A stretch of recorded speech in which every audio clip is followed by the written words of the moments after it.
주 하나님 지으신 모든 세계 함께 찬송 올려드리겠습니다. 주 하나님 지으신 모든 세계 내 마음 속에 그리어 볼 때 하늘의 별 울려 퍼지는 외성 주님의 권능 우주에 참네.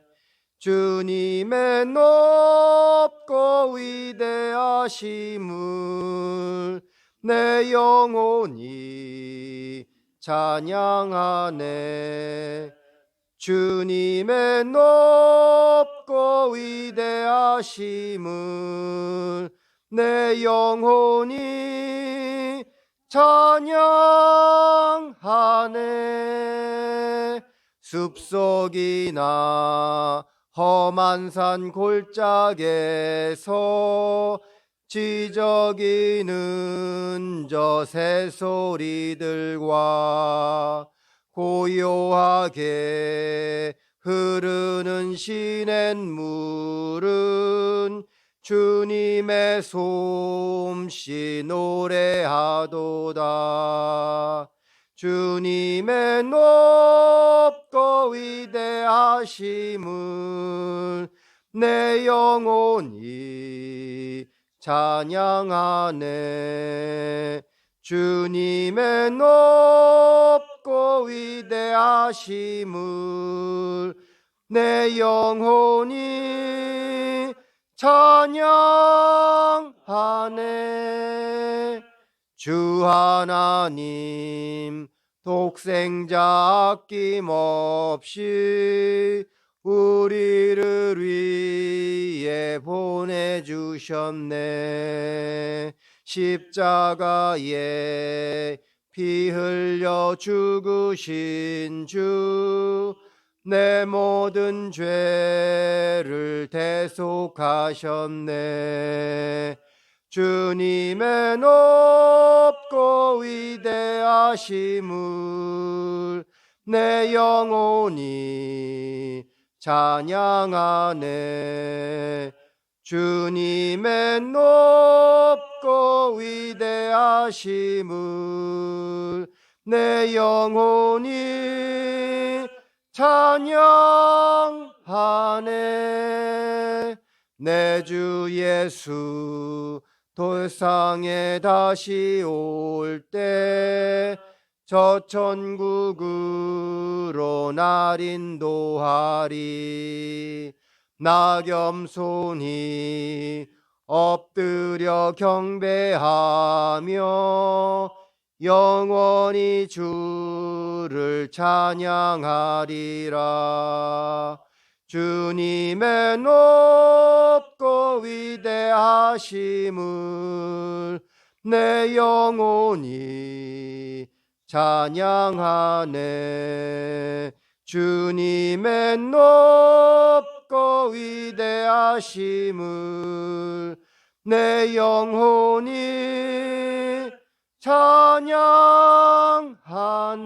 찬양하네. 아멘. 주님 지으신 모든 세계를 찬양하는 오늘 하루가 되기를 주의 이름으로 축원합니다. 우리 사도신경으로 함께 신앙 고백 드리겠습니다. 전능하사 천지를 만드신 하나님 아버지를 내가 믿사오며 그 외아들 우리 주 예수 그리스도를 믿사오니 이는 성령으로 잉태하사 동정녀 마리아에게 나시고 본디오 빌라도에게 고난을 받으사 십자가에 못 박혀 죽으시고 장사한 지 사흘 만에 죽은 자 가운데서 다시 살아나시며 하늘에 오르사 전능하신 하나님 우편에 앉아 계시다가 저리로서 산 자와 죽은 자를 심판하러 오시리라. 성령을 믿사오며 거룩한 공예와 성도가 서로 교통하는 것과 죄를 사하여 주시는 것과 몸이 다시 사는 것과 영원히 사는 것을 믿사옵나이다. 아멘. 오늘 함께 보실 말씀은 시편 제98편입니다. 시편 98편 1절로 9절까지 함께 합독해 올리겠습니다. 시편 98편 1절로 9절까지입니다. 함께 합독하겠습니다. 시작. 새 노래로 여호와께 찬송하라. 그는 기이한 일을 행하사 그의 오른손과 거룩한 팔로 자기를 위하여 구원을 베푸셨음이로다. 여호와께서 그의 구원을 알게 하시며 그의 공의를 문나라의 목전에서 명백히 나타내셨도다. 그가 이스라엘의 집에 베푸신 인자와 성실을 기억하셨으므로 땅끝까지 이르는 모든 것이 우리 하나님의 구원을 보았도다. 온 땅이여 여호와께 즐거이 소리칠지어다. 소리내어 즐거이 노래하며 찬송할지어다. 수금으로 여호와를 노래하라. 수금과 음성으로 노래할지어다. 나팔과 호각 소리로 왕이신 여호와 앞에 즐겁게 소리칠지어다. 바다와 거기 충만한 것과 세계와 그 중에 거주하는 자는 다 외칠지어다. 여호와 앞에서 큰 박수할지어다. 산악이 함께 즐거이 노래할지어다. 그가 땅을 심판하러 임하실 것이미로다. 그가 의로 세계를 판단하시며 공평으로 그의 백성을 심판하시리이다. 아멘. 예, 98편 시편의 성경에 보면은 시제가 시라고 이렇게 한 단어로 되어 있습니다. 뭐 시편이 원래 다 시인데 또 98편 앞에는 또 시라는 이렇게 표제를 붙여놓고 있는데요. 뭐 시편이 전부 다 시인데 왜 또 여긴 또 시라는 것을 굳이 이렇게 붙여놓았을까 싶은데 시라는 히브리어가 이제 자마르라고 하는데 4절에도 보면 찬송할지어다라고도 되어 있잖아요. 이게 자마르라는 단어를 사용하고 있습니다. 이 자마르라는 단어는 목소리를 이용해서든 아니면 악기를 이용해서든 그렇게 곡조를 만들어 붙이는 노래를 자마르라고 해요. 그래서 오늘 98편은 반복해서 찬양하다, 노래하다 뭐 이렇게 반복하고 있잖아요. 그래서 찬양하다, 연주하다 뭐 그런 의미로 이 자마르라는 단어를 사용하고 있는데 시편 98편의 표제를 이 자마르를 붙인 이유가 이렇게 여호와 하나님을 찬양하고 노래하는 내용을 계속해서 드러내고 있기 때문입니다. 수금과 비파 같은 악기들도 등장을 하잖아요. 그래서 시편의 또 다른 시로 98편을 이렇게 부르고 있습니다. 어제도 말씀드린 것처럼 95편에서 100편까지가 시편에 있는 13편 중에 신정시 하나님을 특별히 찬양하는 노래 중에서도 95에서 100편이 이렇게 집중되어 있는데 오늘도 마찬가지예요. 하나님의 통치, 그분의 다스림을 이렇게 찬양하고 노래하고 있습니다. 1절에 보니까 새 노래로 여호와께 찬송하라. 뭐 이 새 노래에 대한 건 우리가 앞에서 살펴보았고요. 히브리어 성경에 새 노래로 여호와께 찬송하리라와 그 다음에 이어지는 게 그의 기이한 일을 행하사라고 되어 있는데 히브리어로 키 니플라우트 아사라고 하는데 이 여호와 새 노래로 여호와께 찬송하라 그의 기이한 일을 행하사의 중간에 키라는 단어 접속사와 같은 이유 접속사인데요. 왜냐하면이라는 번역이 빠져 있어요. 그러니까 이렇게 되는 거죠. 새 노래로 여호와께 찬송하라. 왜냐하면 그는 기이한 일을 행하셨다. 이렇게 되는 거예요. 우리가 여호와 하나님을 찬송하는 것은 그의 기이한 일, 신비로운 일인데 사실 여기서 밝히는 그 기이한 일이라는 것은 이스라엘 백성의 출애굽 사건을 이야기하는 거거든요. 놀라운 일들이 있었잖아요. 10가지 애굽의 재앙뿐만 아니라 홍해를 가르시고 그 광야에 만나를 내리시고 구름 기둥과 불 기둥으로 인도하는 그 놀라운 다 기이한 일들. 그런 일들 때문에 보고 들었기 때문에 여호와 하나님을 찬송할 수밖에 없다라고 그렇게 시인은 노래하고 있습니다. 하나님의 오른손과 거룩한 팔로 구원을 베푸신 분이기 때문에 그 구원의 감격에 우리가 찬송하고 노래해야 된다라고 말하는 거죠. 성경에 나타나 있는 하나님의 팔 또는 하나님의 능력, 오른팔 뭐 이런 것들이 다 하나님의 권능을 나타내는 말입니다. 기이한 일은 인간의 능력밖에 있는 일, 우리는 흔히 기적이라고 표현을 하는데 인간이 생각하지도 못한 일, 뭐 아예 생각조차도 할 수 없는 일을 우리 앞에 펼쳐주시는 분이 바로 하나님의 능력이요 그분의 팔이 하시는 일이라는 것을 알 수 있습니다. 2절과 3절에 잘 나와 있죠. 여호와께서 그의 구원을 알게 하시며, 이게 바로 그의 기이한 일이라는 거예요. 그의 공의를 문나라의 목전에서 명백히 나타내셨더라. 출애굽의 사건을 통해서 많은 세상의 나라들에게 야, 히브리 민족의 하나님이 저런 분이구나라는 일을 다 보여주셨다는 거죠. 3절에 그가 이스라엘 집에 베푸신 인자와 성실을 기억하셨으므로 땅끝까지 이르는 모든 것이 우리 하나님의 구원을 보았도다. 왜 여호와 하나님께서 히브리 민족의 아픈 상처, 그 고통을 들으시고 출애굽에 놀라운 기이한 일을 주셨냐면 3절 앞절에 나온 것처럼 이스라엘 집에 베푸신 인자와 성실을 기억했다라고 되어 있거든요. 도대체 이 인자와 성실을 무엇이길래 그걸 기억하고 이스라엘 백성, 히브리 백성을 구원해 내셨을까? 사실 이 인자와 성실은 하나님의 속성 중에 하나입니다. 3절에서 인자와 성실의 히브리어로 하스도라고 하는데, 이게 헤세드라는 단어 우리 잘 알죠? 이 인자는 헤세드라는 단어이고요. 성실은 에무나토라는 단어인데, 이 인자와 성실은 이스라엘의 그들의 조상 이스라엘 집 아브라함과 이삭과 야곱과 약속을 할 때, 언약을 맺을 때 늘 사용하던 하나님의 속성이고 그 언어들이에요. 그러니까 하나님은 이스라엘 집에 베푸신 그 약속의 언어들, 인자와 성실을 기억하셔서 결코 잊지 않으시고 430여 년이 지난 후에도 히브리 민족들을 애굽에서 그렇게 구원해내는 놀라운 기이한 일을 펼쳐주셨다. 그 구원의 역사를 보여주셨다라고 말씀하는 거죠. 그것이 바로 하나님의 의로운 오른팔의 은혜라고 말씀하는 거죠.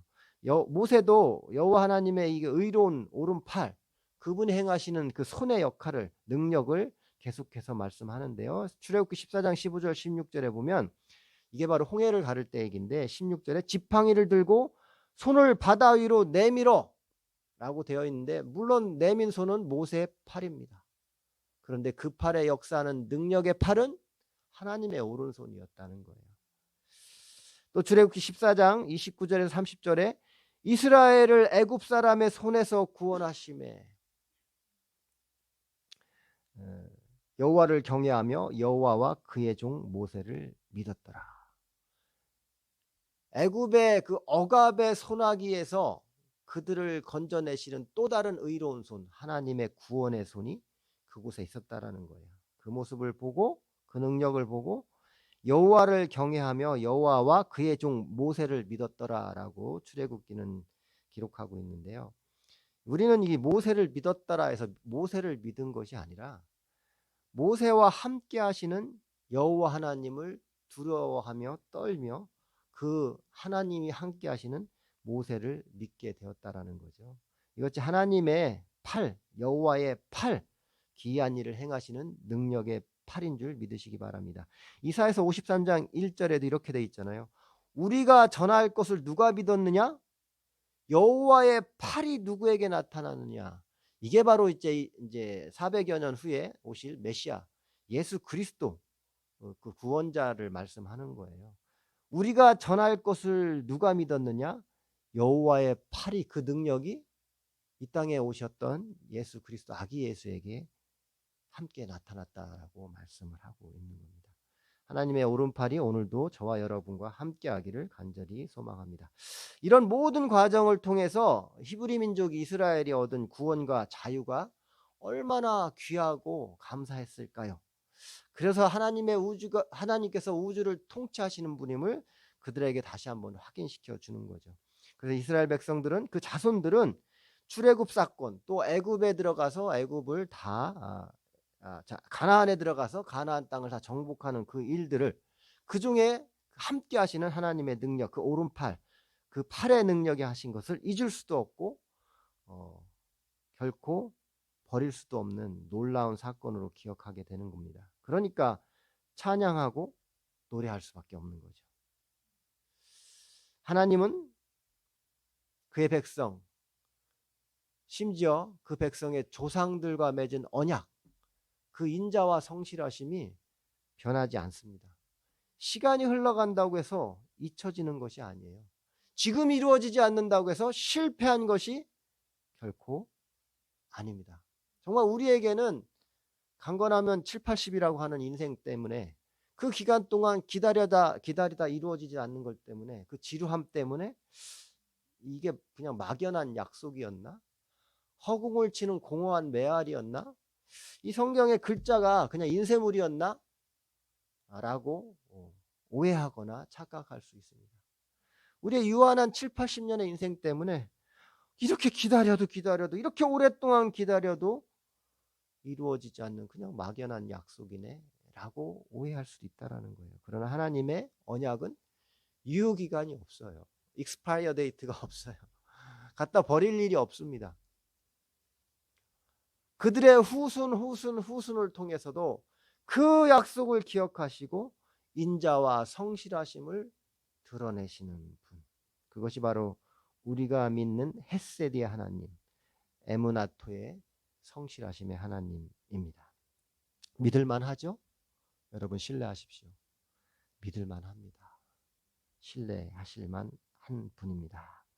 4절과 9절에서는 이제 악기로 드리는 찬양, 만물이 오늘 우리가 처음에 주 하나님 지으신 모든 세계 찬송을 부른 것처럼 정말 만물들이 하나님을 찬양하는 내용을 기록하고 있습니다. 4절에 온 땅이여 여호와께 즐거이 소리칠지어다. 사람뿐만 아니라 모든 피조 세계 온 땅이여 여호와께 즐거이 소리칠지어다. 소리내어 즐겁게 노래하며 찬송할지어다. 반복하고 있죠. 이 4절을 원문으로 직역하면은 즐겁게 소리를 질러라, 함성을 터뜨려라, 기뻐하며 노래하여라, 찬양하여라 라는 이 명명어조가 4번 반복이 되고 있는 거예요. 찬양해, 노래해야 돼, 큰 소리 질러 라고 명명하듯이 이렇게 반복하고 있는 거죠. 정말 견딜 수 없는 기쁨, 큰 기쁨을 이렇게 표현해 놓고 있습니다. 무엇을 그렇게 찬양하고 소리 지르고 노래하고 함성을 터뜨리라고 하는 걸까요? 하나님께서 우리에게 베풀어 주신 구원을 확인했기 때문에, 내 눈으로 보았기 때문에 그 기쁨 때문에 주체할 수 없는 그 감사를 소리 지르고 터뜨리고 노래하고 외치라라고 말씀합니다. 저는 아주 종종 가끔 그런 생각들을 해봐요. 어느 날 하나님 앞에 섰을 때, 천국의 문을 열고 딱 그 안에 들어갔을 때 내 입에서 찬양이 나올까? 안 나올 거예요. 너무 놀래서 하고 멈춰버릴 거예요. 그런 상상을 해봅니다. 왜냐하면 한 번도 경험한 적이 없는, 한 번도 본 적이 없는 그 놀라운 광경 때문에 막 소리도 지르고 함성도 터뜨리고 노래도 하고 찬양을 해야 될 텐데 말문이 막혀서 아마 너무 놀라워서 한참을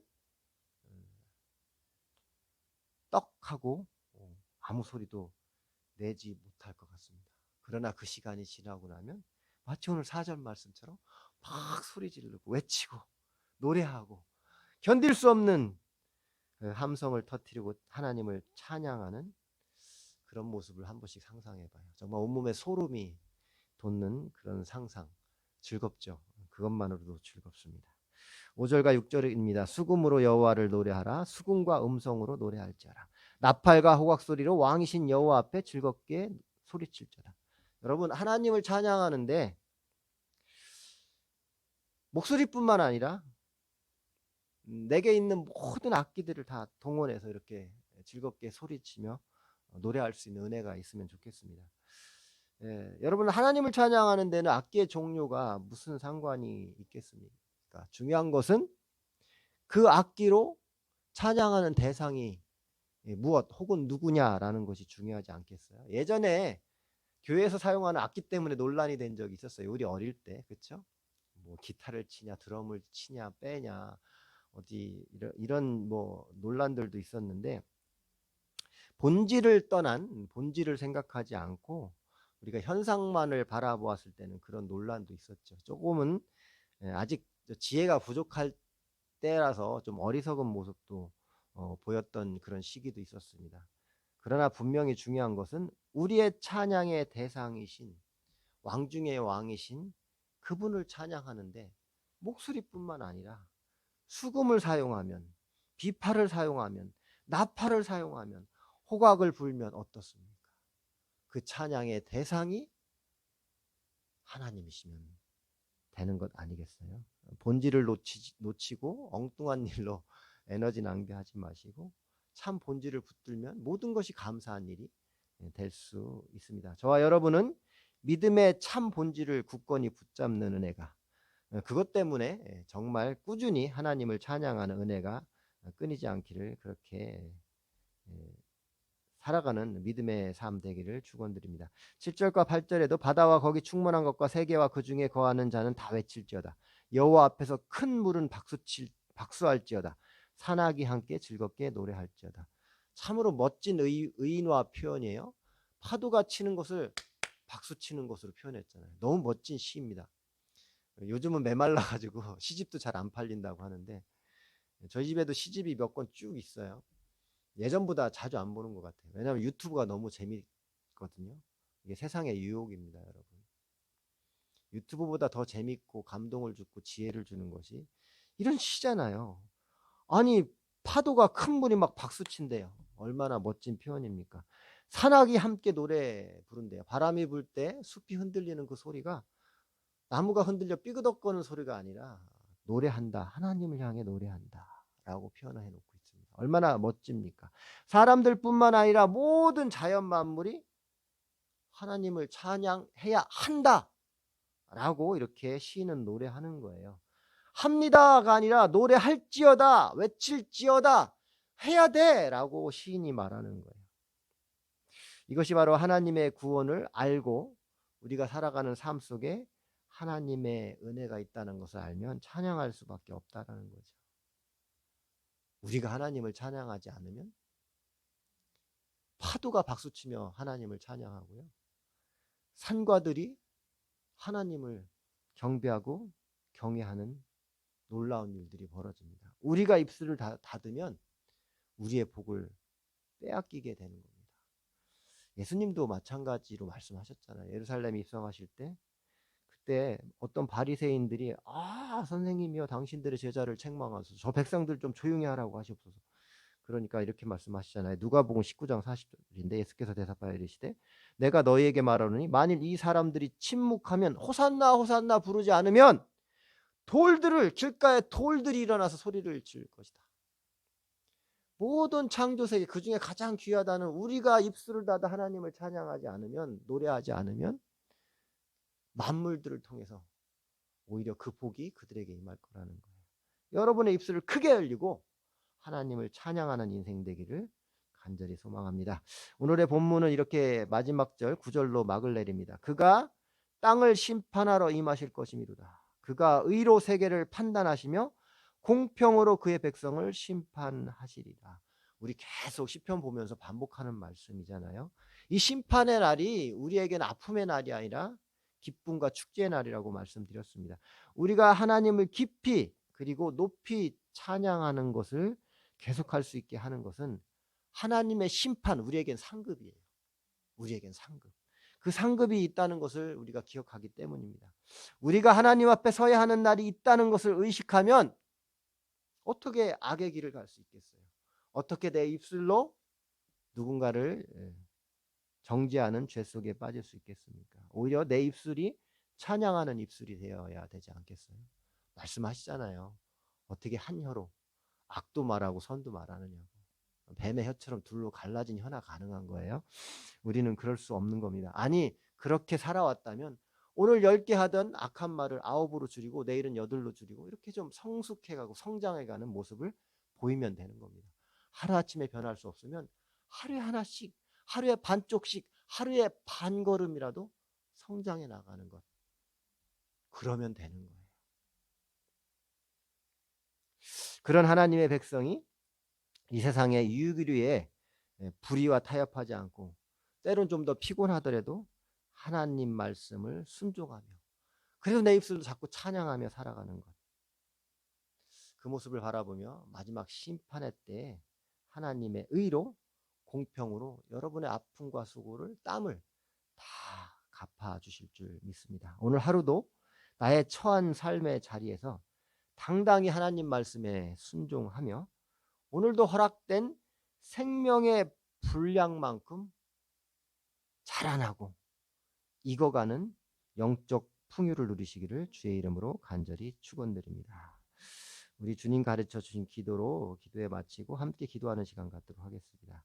하늘에 계신 우리 아버지여, 이름이 거룩히 여김을 받으시오며 나라 임하옵시며 뜻이 하늘에서 이룬 것 같이 땅에서도 이루어지이다. 오늘날 우리에게 일용할 양식을 주옵시고 우리가 우리에게 죄 지은 자를 사하여 준 것 같이 우리 죄를 사하여 주옵시고 우리를 시험에 들게 하지 마옵시고 다만 악에서 구하옵소서. 대개 나라와 권세와 영광이 아버지께 영원히 있사옵나이다. 아멘.